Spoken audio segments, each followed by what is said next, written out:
Hey guys, it's Fire and we're back with some more Smash Bros. 4 discussion.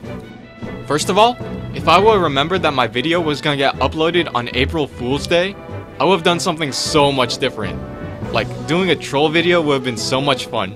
But in all seriousness, let's get on to the video topic. Last week, I asked you guys the question, do you want to see a Smash Bros. 4 beta? And I was amazed by some of the responses I got. One user said, I would love to have a beta, specifically released after Nintendo's E3 conference. While betas can spoil some things from a game, it's good to note that Super Smash Bros. Has never been deep with storyline. And the fact that Sakurai himself said that he didn't want deep story modes adds to that. Therefore, a beta wouldn't really spoil much, except for a few starter characters, which I don't think a lot of fans would mind being spoiled. On the other hand, another user said, personally, I believe a beta would give away too much. Even a map and 2 characters is a lot, especially since I stick to one character in Brawl usually, and don't pay too much heed to maps. I'll never forget ripping open the box of mysteries that was Brawl after many years of anticipation.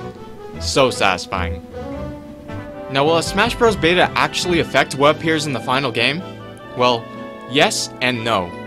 It's good that we can work out minor fixes, but if a game is too far into development, we can't really expect any major changes without having to do something like push back the release date, and I'm pretty sure Nintendo isn't gonna do something like that, especially for the sake of a beta. Also, having a beta out doesn't always guarantee a perfect game. Sometimes it takes months or even years for players to actually discover something that breaks a game, so is it really worth having in the first place? But to look at it differently, you could say that we've already been playing a beta. In fact, we've been playing a beta for 5 years now. Brawl can be seen as a giant beta for Smash Bros. 4. With every iteration of the game, the fanbase grows, and with that, more fan feedback. I mean, look how Sonic got into Brawl. While we may not be getting a beta in the traditional sense, I'm pretty sure Nintendo has been taking notes on how to improve the game since Brawl's release. Now, the closest thing we ever came to a beta was at E for All 2007, when the game was first playable on the show floor. There, a player named Gimpyfish, along with a few other players, stood in line and played the game multiple times while taking notes on the game's characters and gameplay mechanics. Not every character was available to play though, just some of the Smash veterans and the characters from the trailer. And it looks like based on the comments, that's the best possible way to go about the beta. Have limited characters so we don't get any spoilers. Great job guys.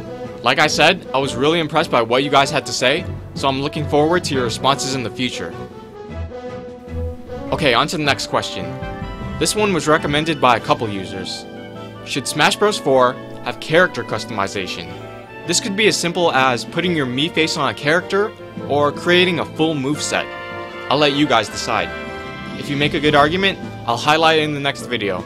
Also, if you have any feedback or ideas for future topics, be sure to let me know. Thanks for watching. Until then guys, this is Fire, signing out.